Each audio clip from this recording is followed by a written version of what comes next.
I speak English. I'm making bagels. These are bagels, Montreal style bagels.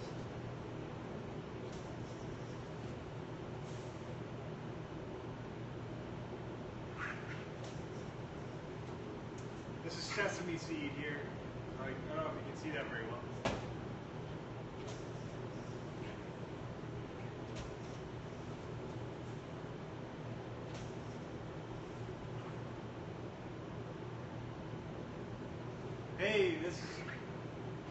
Hey, Montreal. This is Vancouver. I'm in North Vancouver here. Lonsdale and 17th. If you know North Vancouver at all.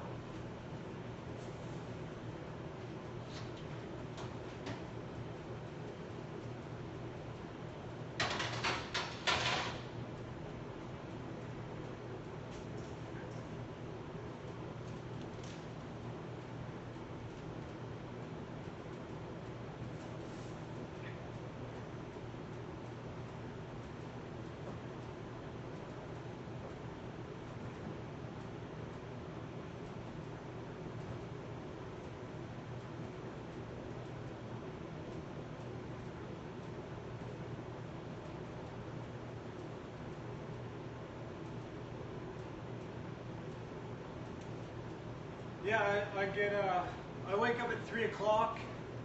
I start at 4.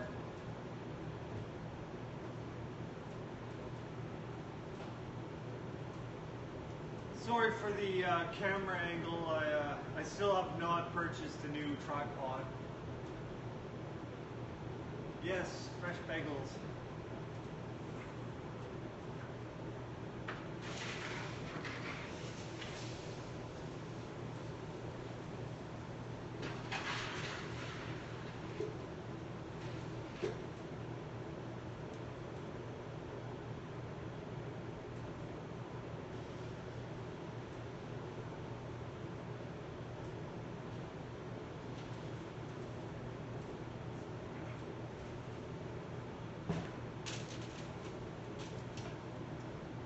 My next batch is going to be everything. This is everything mix. This pretty much is a reflection from the bowl makes it hard to see.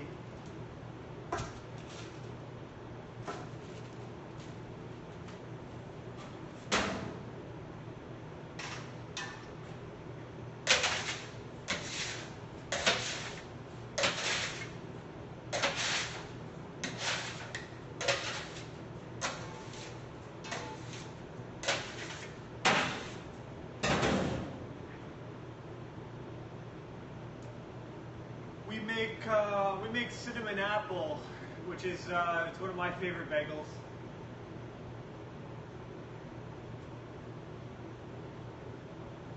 Yes, we do lox and cream cheese.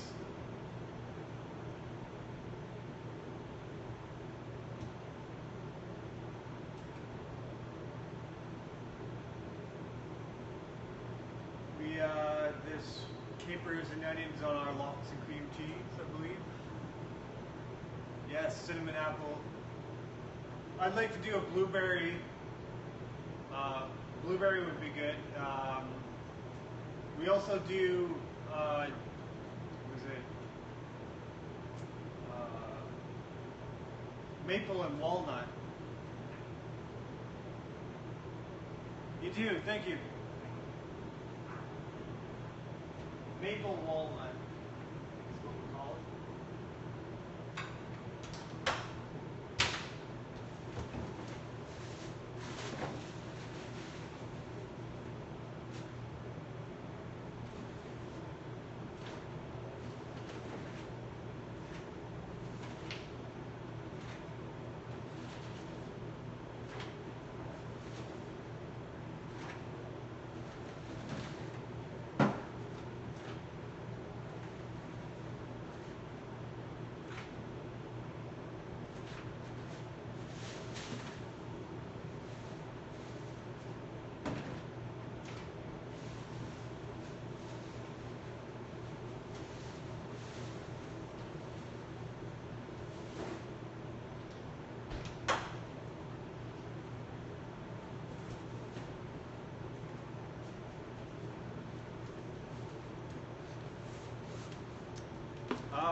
We have 4 locations. This location's North Vancouver, Lonsdale, and 17th. And we also have 2 locations in Vancouver, 2 on the North Shore. This one's Lonsdale 17th, like I said. There's Park and Tilford, and we have one on Main Street and Broadway, and then we have another one on Commercial, and I'm not sure what the street name is on Commercial. It's a pretty new store.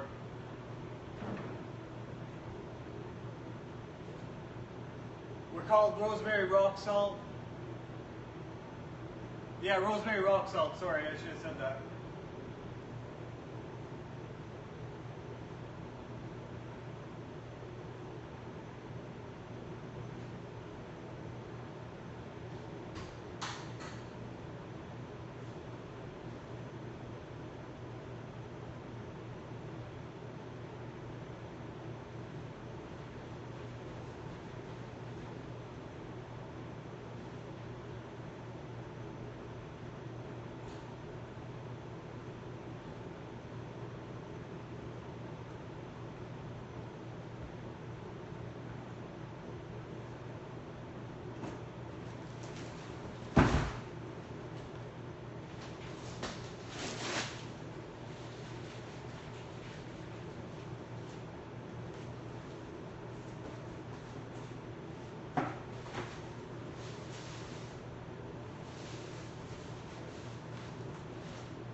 Hello, welcome to the stream.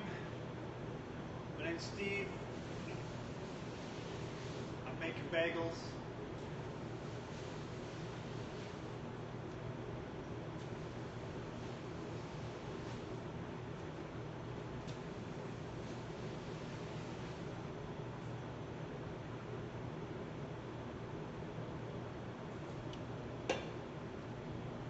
Gonna do a batch of everything.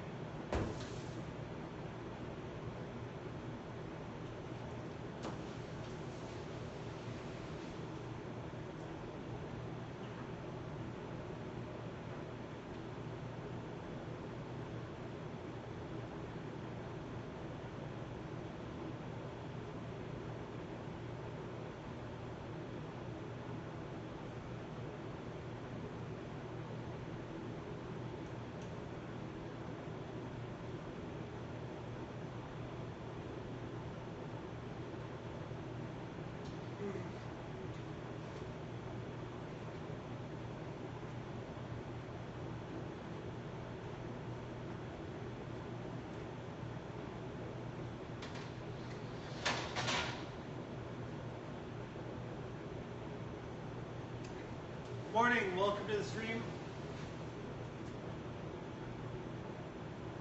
Hope you're enjoying your morning or afternoon, evening, night, whatever it may be.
Morning, welcome to the stream.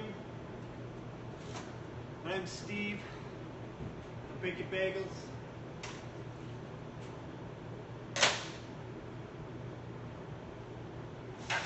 I'm Canada. North Vancouver.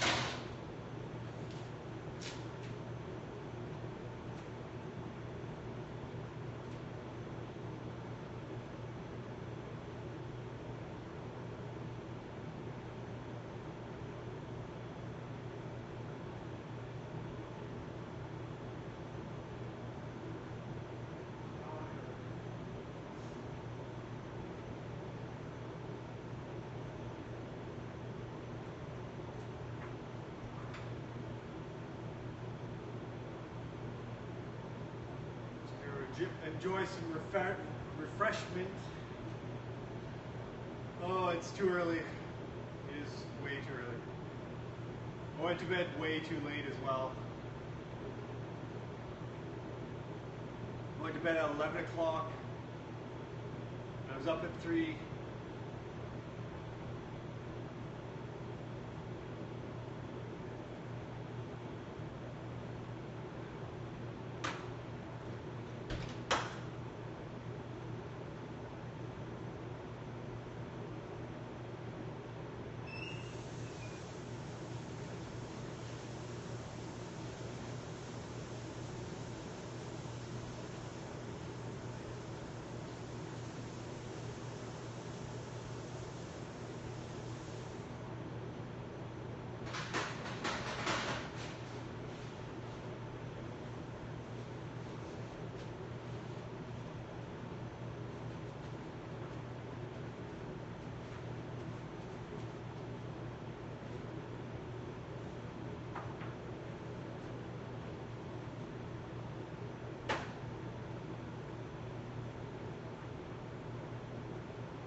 Welcome to the stream.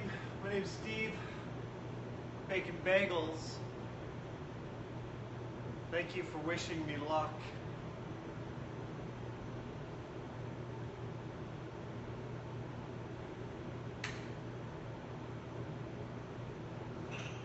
I wish you luck as well.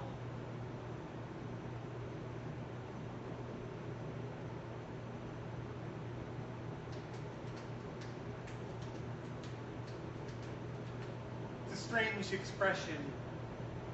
Wish me luck. Wish you luck. Yes, I do enjoy my job.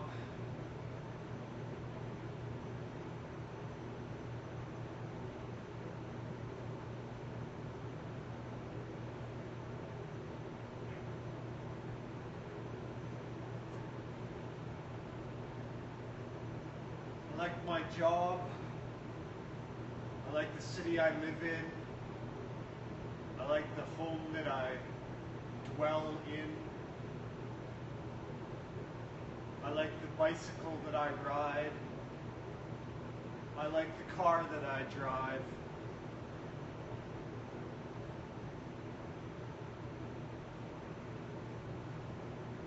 On today's menu we have bagels.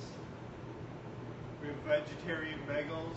We have smoked Montreal meat bagels. Smoked Montreal. Smoked meat. I see.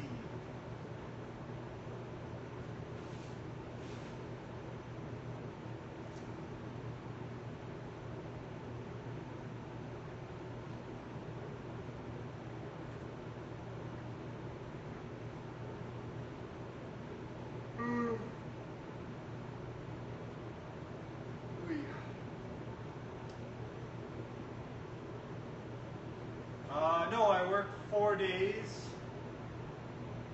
and my days are usually 9.5 hours to 10 hours long.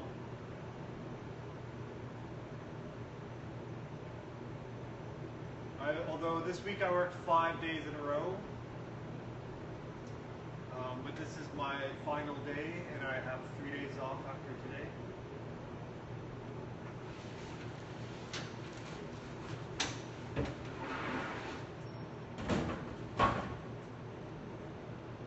Thank you.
Those are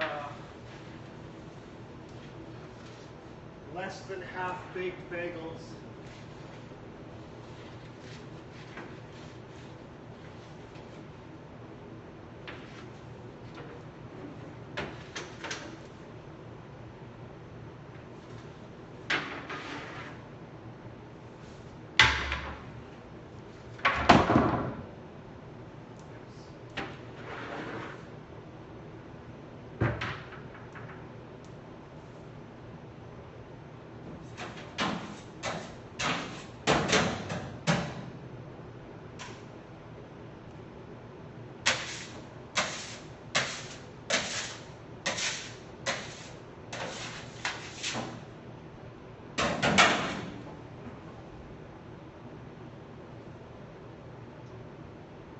show you one once they're baked.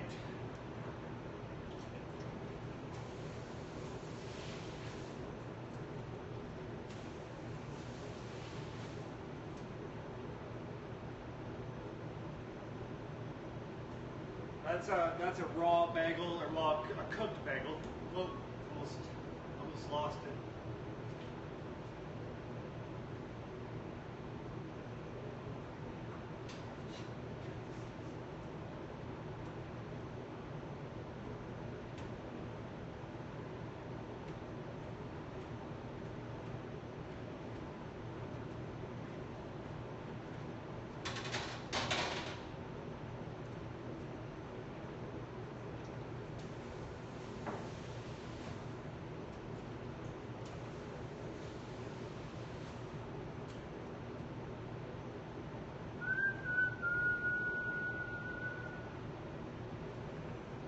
Yes, they look like donuts.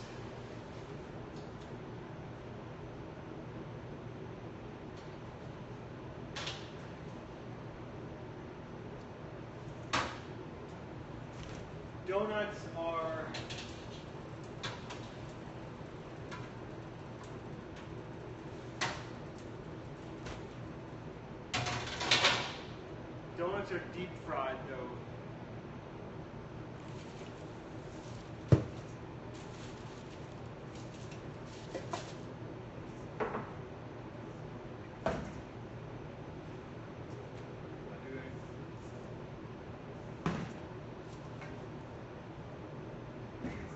You can deep fry a bagel.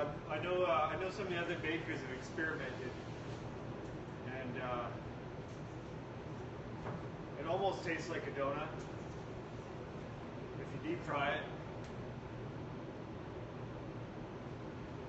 I've been working for this company for almost 4 years.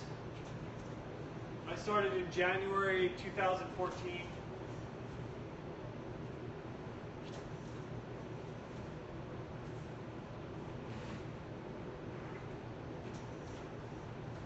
But I have baking experience from before. When I was going to university, I worked for a bakery called Prairie Mill Bread Company in Calgary. And then I moved to Edmonton. I worked for the same company for a little while. And I moved on from that. Worked for a company called Organic Box.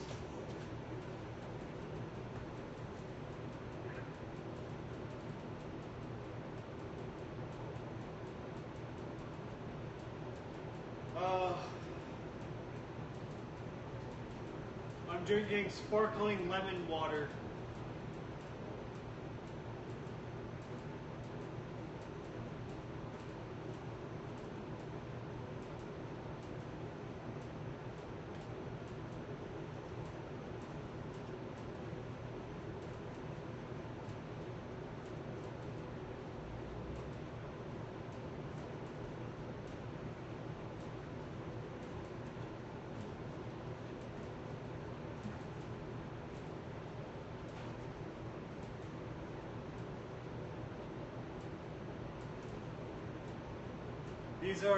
This is poppy seed.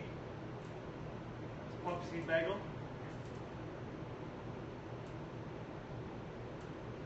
Oh, thanks. I've been doing this for quite a while now, so I've become fairly proficient at it.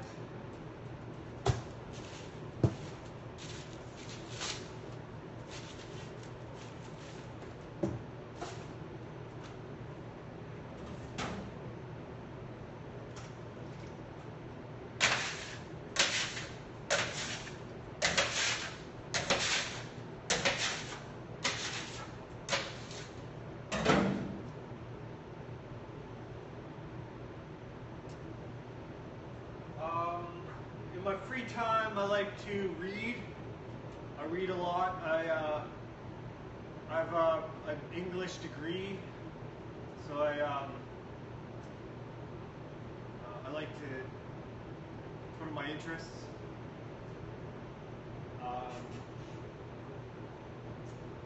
I like to play guitar. I play the recorder. I like to run.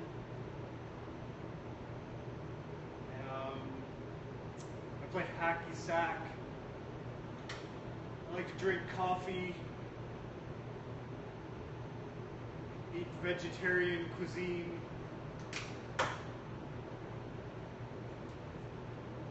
I even like JJ Beam. Fantastic voice, heavenly. Yeah, singing, I'm not the greatest singer. I need practice that.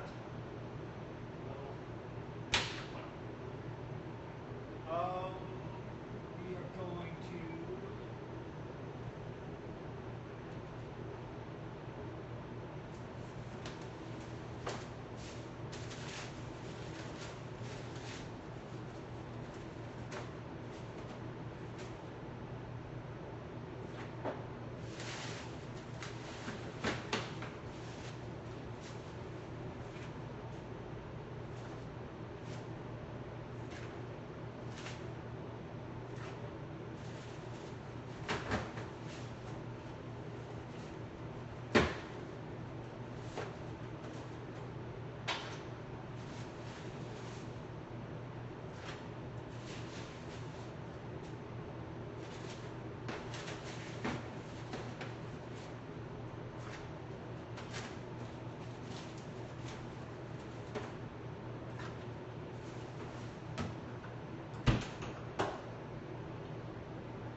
Okay, I'm going to take my first batch out and I'll show you some sesame bagels.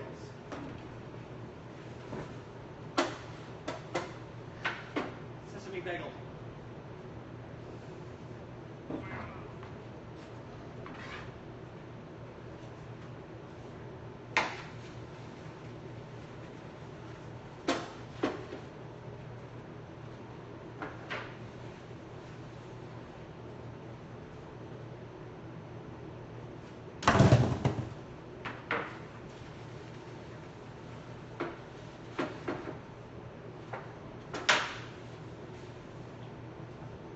Sesame bagels.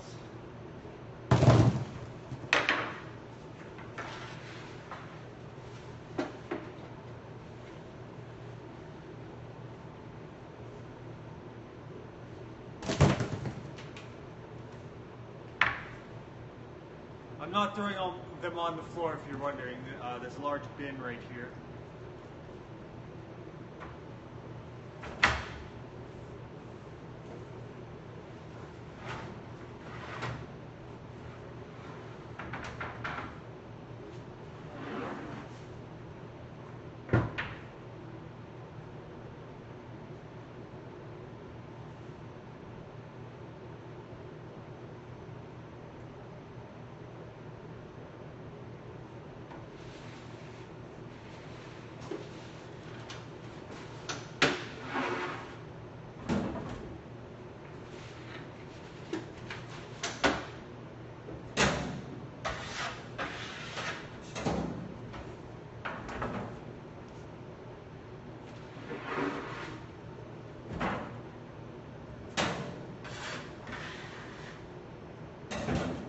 These are delicious bagels. I have to say, they're the best in Vancouver.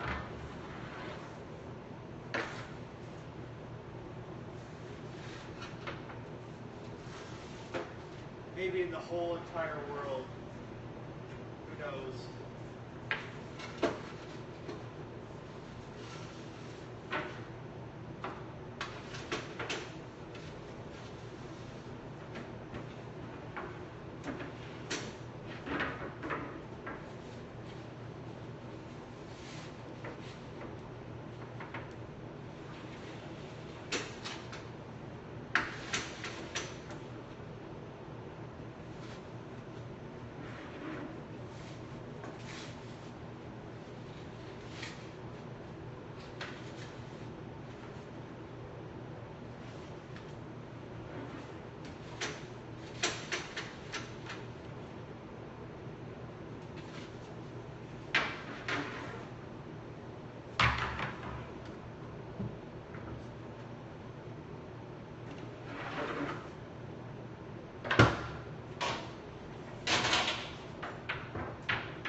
Uncle Baker.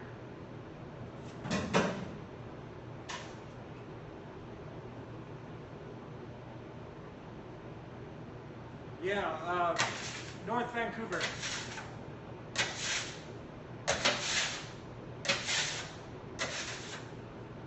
Lonsdale and 17th. We're called Rosemary Rock Salt. As you can see, Rosemary Rock Salt. Rosemary Rock Salt.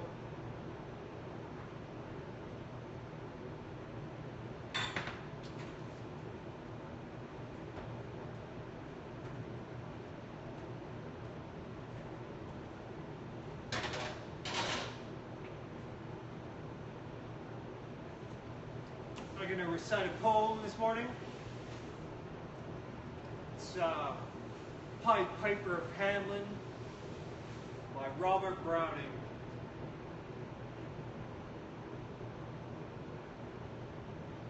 I don't want to get you old.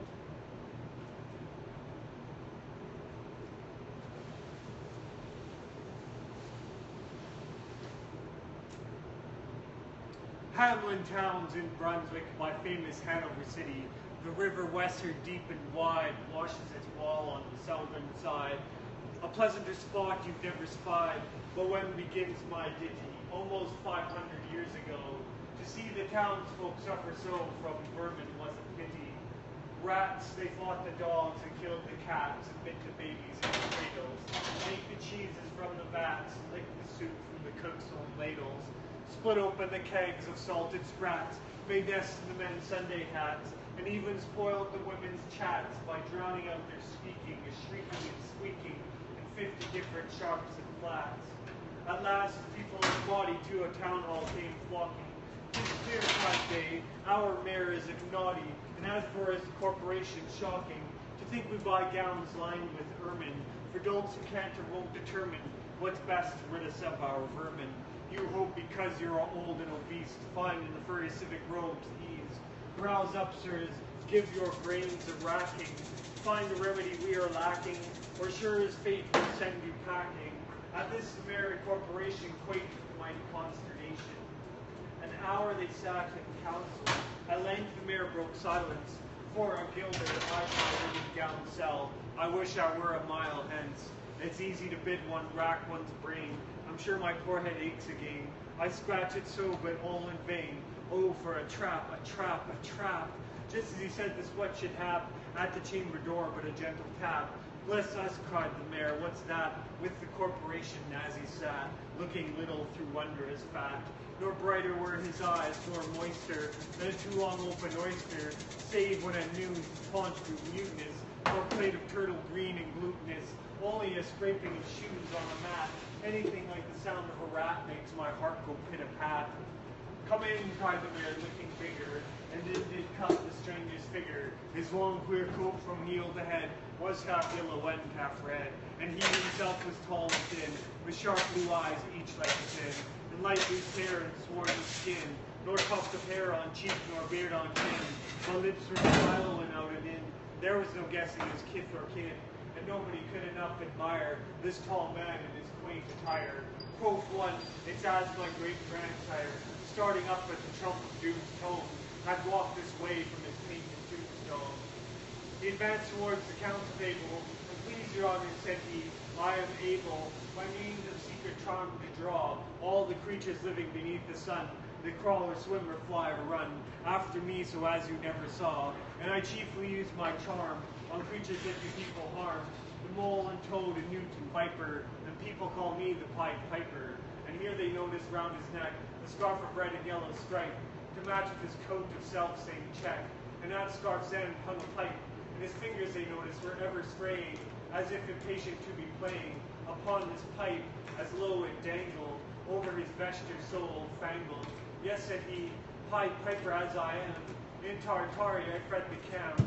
Last June, from his huge swarms of gnats, I eased in Asia the Nizam of a monstrous brood of vampire bats. And as for what your brain bewilders, if I rid your town of rats, will you give me 1,000 guilders? 150,000 was the exclamation of astonished mayor and corporation. Into the street the piper stepped, smiling first a little smile, as if he knew what magic slept in his quiet pipe a while. Like a musical adapt to blow his pipe, his lips he wrinkled, and green and blue his sharp eyes twinkled, like a candle flame where salt is sprinkled. And ere 3 shrill notes the pipe uttered, you heard as if an army muttered, and the muttering grew to a grumbling, and the grumbling grew to a mighty rumbling, and out of the houses came the rats tumbling, great rats, small rats, lean rats, brawny rats, brown rats, black rats, gray rats, tawny rats, grave old plotters, gay young friskers, fathers, mothers, uncles, cousins, cocking tails and pricking whiskers, families by tens and dozens, brothers, sisters, husbands, wives, followed the pipe piper for their lives. From street to street he piped advancing, and step for step they followed dancing, until they came to the river Weser, wherein all plunged and perished, save one who stout as Julius Caesar, swam across and lived to carry, as he the manuscript he cherished, to rat land home his commentary, which was that first shrill notes of the pipe. I heard a sound as of scraping tripe, and putting apples wondrous ripe into the cider presses bright, and moving away of pickle tub boards, and leaving a jar of concert cupboards, and drawing the corks of train oil flasks, and breaking the hoops of butter calves. It seemed as if a voice sweeter far than my heart could by solar called out, "Oh, rats, rejoice! The world has grown to a vast dry saltery.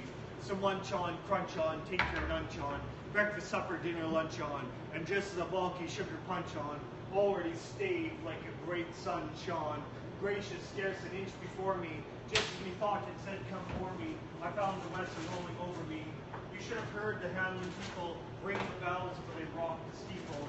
Go, cried the mayor, get long poles, poke out the nest and block up the holes, consult with carpenters and builders, and even out of town not even a trace of the rats, when suddenly up the face of the piper perked in the marketplace, the first, if you please, like 1,000 guilders, 1,000 guilders, merely blue, so did the corporation too, for council dinners may rear havoc, with clarity, Moselle, Vin, de Gras, Hawk, and half the money would replenish their cellar's biggest butt of Greenwich, to pay this sum to a wondering fellow, with gypsy coat of red and yellow. Besides, quoth Meredith, knowingly, our business was done at the river's brink. We saw with our eyes the vermin sink, and what's dead can't come to life, I think. So, Frank, we're not folks to shrink from our duty of giving you something to drink, and a matter of money put in your poke. But as for the guilders, what we spoke of them, as you well know, wasn't joke. Besides, our losses have made us thrifty. 1,000 guilders, come, take 50. Piper's face fell and he cried, no trifling, I can't wait beside. I promised a visit by dinner time, Baghdad, and accept the prime of the head cook's potage. All's he's rich in, for having left in the Caleb's kitchen, of a nest of scorpions no survivor. With him I proved no bargain driver, with you don't think I'll bait a stiver. And folks who put me in a passion may find me pipe after another fashion. How, cried the mayor, do you think I brook, being worse treated than a cook, insulted by a rival, with idle pipe and vesture piebald? Threaten us, fellow, do your worst, blow your piper till you burst. Once more he stepped into the street, and to his lips again laid his long pipe and smooth champagne, and ere he blew 3 notes, such sweet soft notes as yet musicians cunning never gave the enraptured air. There was a rustling that seemed like a bustling, and merry crowds jesting and pitching and hustling. Small feet were pattering, wooden shoes clattering, little hands clapping, and little tongues tattering, like foals in the farmyard when barley is scattering. Oh, came the children running, all the little boys and girls, with rosy cheeks and flaxen curls, and sparkling eyes and teeth like pearls, tripping and skipping merrily after. Wonderful music was shouting and laughter. The mayor was dumb, and the council stood, as if they were changed to blocks of wood, unable to move a step or cry, to the children merrily skipping by, could only follow with an eye that joyous crowd at the piper's back, and how the mayor was on the rack, and the wretched council's bosoms beat, as the piper turned from the high street, to where the Weser rolled its waters, right in the way of their sons and daughters. How he returned from south to west, and to Koppelberg Hill his steps addressed, and after him the children pressed. Great was the joy in every breast. He never crossed the mighty top. His voice let the piping drop, and we shall see our children stop. When lo, they reached the mountainside, a wondrous portal opened wide, as if a cavern was suddenly hollowed. The piper advanced and the children followed. And when all were into the very last, the door in the mountain shut fast. Did I say, oh, no one was lame and could not dance the way? And in after years, if you would blame his sadness, you used to say, it's dull in our town since my playmates left. I can't forget that I'm bereft of all the pleasant sights they see, which the piper also promised me. For he led us, he said, to a joyous land, joining the town just at hand, where waters gushed and fruit trees grew, and flowers before the fairer hue, and everything was strange and new. The sparrow was brighter than the peacock here, near dogs outran our fellow deer, and honeybees had lost their stings, and horses were born with eagle's wings. And just as I became assured, my lame foot would be speedily cured, the music stopped and I stood still, and found myself outside the hill, left behind against my will, to go now limping as before, and never hear of that country more. Alas, alas, for Hamelin, there came into many a burgher's pate a text which says that heaven's gate opes to the rich at as easy rate as needle's eye takes Camelin. The mayor said east, west, north, and south to offer the piper by word of mouth, wherever it was men's lot to find him, silver and gold to his heart's content, if only he returned the way he went, and bring the children behind him. But when they saw 'twas last endeavor, and piper and dancers were gone forever, they made a decree that lawyers never should think their records dated duly, if after the day of the month and year, these words do not as well appear. And so long after what happened here, on the 22nd of July, 1376, and the better in memory to fix, the place of the children's last retreat, they called it the Pied Piper Retreat, where anyone playing pipe or tabor was sure for his future lose his labor, nor suffered they hostelry or tavern, to shock with mirth the street so solemn. And opposite the place of the cavern, they wrote the story on a column, and on great church window painted, the same to make the world acquainted, how their children were stolen away, and there it stands this very day. And I must not admit to say that in Transylvania there is a tribe of alien people who ascribe the way and dress of which their neighbors lay such stress to their fathers and mothers having risen out of some subterranean prison into which they were trepanned a long time ago in a mighty band out of Hamlin towns in Brunswick land, but how or why they don't understand. So Lily, let me and you be wipers of scores out with all men, especially pipers. And if they should free us from rats or from mice, if we promise them aught, let us keep our promise. The Pied Piper of Hamelin by Robert Browning. Love of Browning. Love of Browning.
My first thought was he lied in every word, that hoary cripple with malicious eye, asking to watch the working of his lie on mine, a mouth scarce able to afford suppression of the glee that pursed and scored its edge at one more victim gained thereby.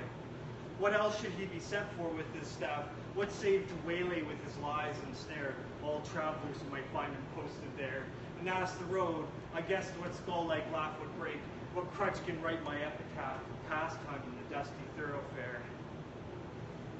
If at his counsel I should turn aside into ominous track, which all agree hides the dark tower, yet acquiescingly I did turn as appointed, neither pride nor hope rekindling at the end descried, so much as gladness some end might be.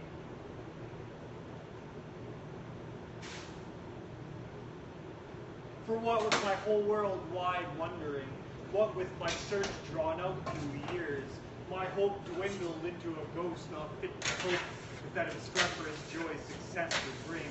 I hardly tried now to rebuke the spring, my heart made finding failure its scope. As a sick man very near to death seems dead indeed, he feels begin and end to tears, and takes a farewell of each friend, and hears one bid the other go, free draw breath freely outside. Since all is over, he said, and the blow fallen, no grieving can amend. While some discuss it near other graves be looming up to this, and when a day suits best for carrying the corpse away, with care about bandaged scarfs and staves, and still the man hears all and only craves, he may not shame such tender love and stay. Thus I had for so long suffered in this quest, heard failure prophesied so oft being writ, so many times among the band to wit, that the knights who two dark towers searched to rest their steps, the just to fail as they seemed best, and all doubt was now should I be fit. So quiet as despair I turned from him, that hateful cripple out of his highway into the path he pointed, all the day it being a dreary one at best, the dim was settling into its close, yet shot one grim red leer to see the plain catch its astray. For mark, no sooner was I fairly found, I'm making bagels, reciting poetry.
to the stream.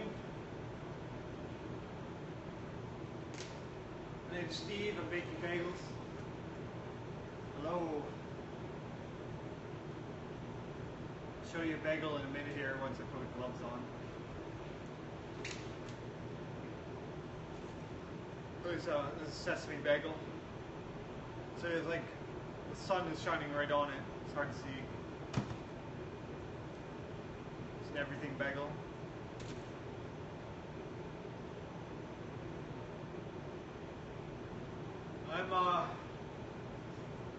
This is North Vancouver. I work for Rosemary Rock Salt. I, however, live in Vancouver, Canada. I work on the North Shore, but I live in Vancouver.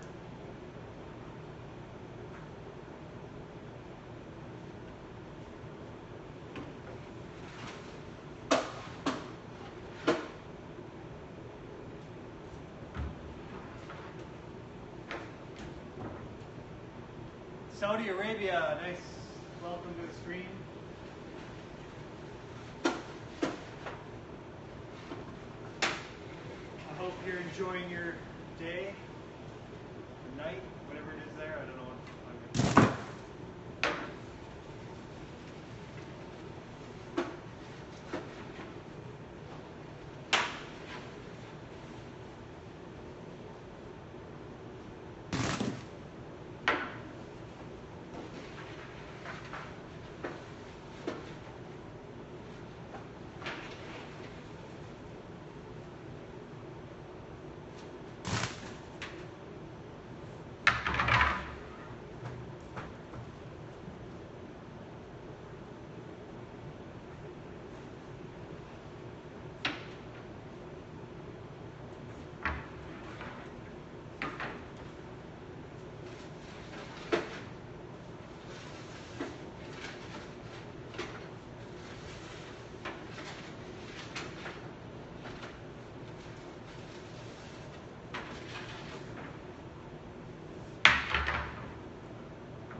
Thanks. Hello there. I'm going to shut down the stream. Thanks for watching.